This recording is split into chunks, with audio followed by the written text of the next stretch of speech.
Hi, I'm Mark Scarbrough, and this is Cooking with Bruce and Mark, and I am still on a Tex-Mex tear, this time with tamale pie casserole.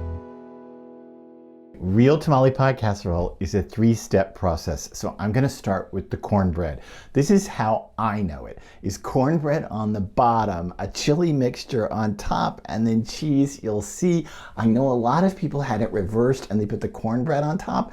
It's just not as gooey and wonderful if you put the cornbread on the top. I know it's crunchy, but trust me on this. So here we go. I'm gonna make cornbread from scratch. What you wanna do is, first of all, turn your oven to 350 degrees or 175 centigrade. And what you wanna do is butter the inside of a 9-inch or 23 centimeter square baking pan. Make sure it's good and buttered. You're gonna dig this thing out with a spoon, but still make sure it's good and buttered just for richness. Then to make your cornbread, start with the dry ingredients. Start with 3/4 of a cup or 140 grams of yellow cornmeal, and to that add 2/3 of a cup or 125 grams of all-purpose flour or plain flour.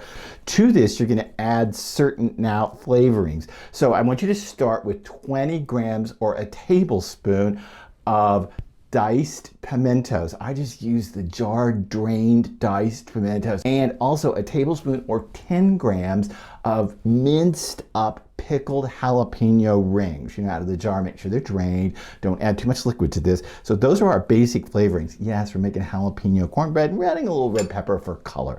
Now I'm gonna put something in here that my Texas mother would slap me for putting in here. I'm gonna put a tablespoon or 12 grams of sugar. My Texas mother believes that cornbread should never have sugar in it. Maybe. I'm not gonna fight her on this. She's almost 90, but I'm gonna tell you with tamale pie, better to have a little sugar in this. And then here comes my leavening. Half a teaspoon of baking powder, half a teaspoon of baking soda, and then a 1/4 teaspoon of salt for seasoning. Get all this in here and just mix it up. Please do not use a mixer, a handheld mixer of any sort. You don't want to actually get the glutens in the flour going. So I just want to make sure that I've got an even mixture here and my leavening is distributed evenly. And here's what I'm going to add to this. I'm going to add a large egg. I'm going to add 3 tablespoons or 40 grams of butter that has been melted and cooled. And then I'm going to add 3/4 of a cup of buttermilk. And if you're working with a scale, I'm just going to tell you it's easiest to do this all on a scale. So it's 190 grams of buttermilk rather than measuring out the liters. Just call it 190 grams of buttermilk. Okay, and that's how you can do it on a scale. Now mix this together. And what you want to do is just mix it until you don't see anything dry. And I'm going to get it in my 9-inch square pan, and you're going to see something here that I want you to watch. You'll notice that this cornbread does not fill this pan. That's because this is a smaller recipe to make a thinner layer of jalapeno cornbread at the bottom.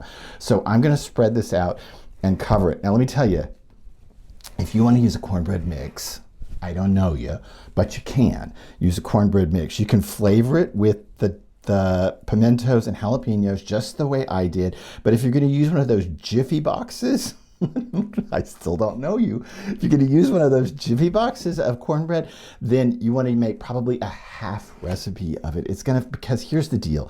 You want a low amount of cornbread in here of batter because it's going to rise up just a little bit, but you don't want it to fill the pan because we got to have the chili and the cheese and all that on top of it. So now bake this. Ooh, 12 minutes, 14 minutes, somewhere right around in there. What you want to do is watch it in the oven and touch the top of it. If you see it's firm and not jiggly at all, it's ready to go.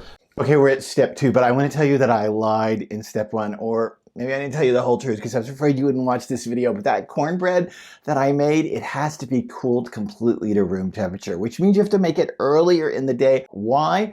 Because it needs to get a little bit of a hard crust on top of it. It doesn't have to get stale. It just can't be super hot or else it'll get gooey in the casserole that happens. Now we're ready to make the chili mixture that's on top. So I have a tablespoon, or I don't know, about 12 grams, 14 grams of butter in my skillet. Okay, I'm ready for my aromatics. So I have a small onion that I have chopped. That's about a third of a cup, a half of a cup, somewhere in there of onion. Get that in the skillet. You'll notice that the butter's not even fully melted yet. Don't worry about it. It'll melt more as it cooks.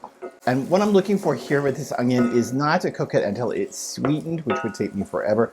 Okay, see how it's softened and it's just a little bit translucent right at the edges? Good to go. So 1 or 2 minced garlic cloves. How garlicky do you want it? I don't know. 1 or 2 minced garlic cloves. Get that in there. Don't let it cook very much because garlic can burn because it's dried fruit product. And then crumble in your ground beef. This is 450 grams or a pound of ground or minced beef. Use the lean stuff. The fat has nowhere to go in the casserole, and we're going to use a lot of cheese. So use the lean stuff here. And what I'm looking for here is I'm going to break it up with my spoon as I go and just get it good and browned. Nothing more than good and brown.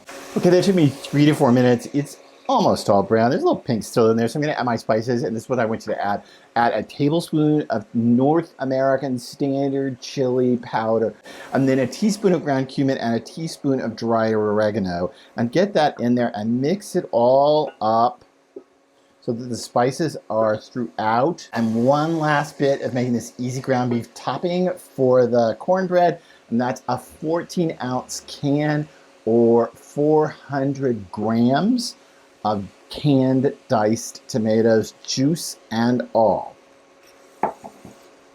That extra little bit of juice in the canned tomatoes is going to allow my beef to cook just a minute. What I'm looking for is basically, I don't have to cook this until I think the meat is dead.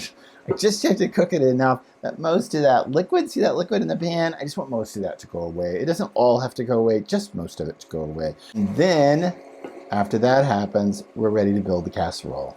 Okay, now step 3, the building of the casserole. I've got my cool, look how cool, it's cool, my completely cool pan of the cornbread that I made. I want you to take a fork and I want you to poke it all over. Why? I'll tell you why in a minute, but just poke it all over, and then after you've poked it all over, take your fork and in a few places, stick your fork in and turn it, just slightly.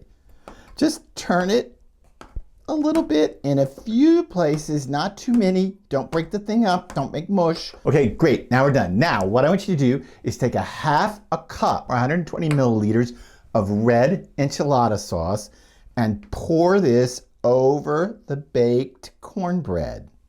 Look at this. And spread it out. See, this is why I wanted my cornbread to have a little bit of a hardened crust on it.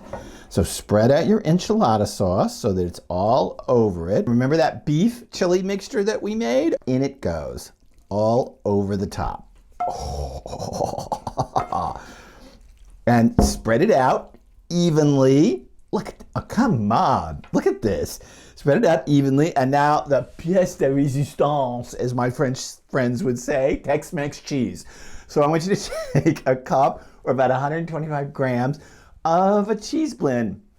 I'm using half Monterey Jack, half sharp American cheese, sharp yellow cheese, as we used to call it.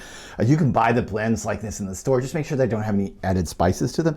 And now sprinkle this evenly all over the top of the casserole. Now, here's what you have to do.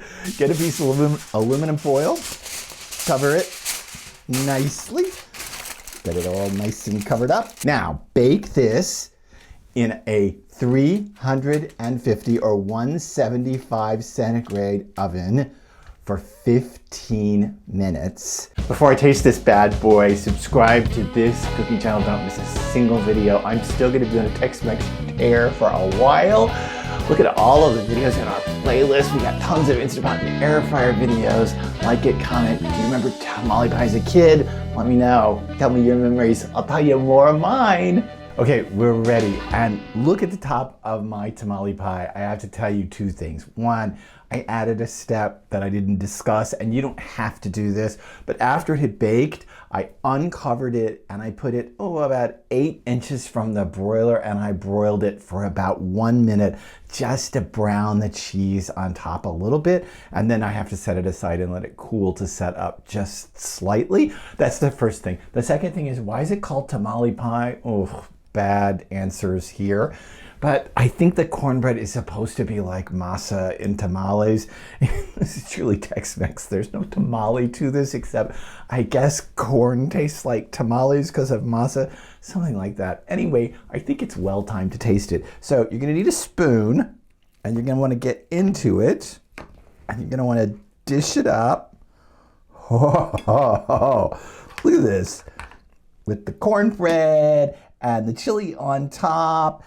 Oh my gosh. Now, this is spoon food. If I ever saw spoon food, there's knife and fork food. This is spoon food. You gotta eat this thing. Get my fingers in there. My spoon.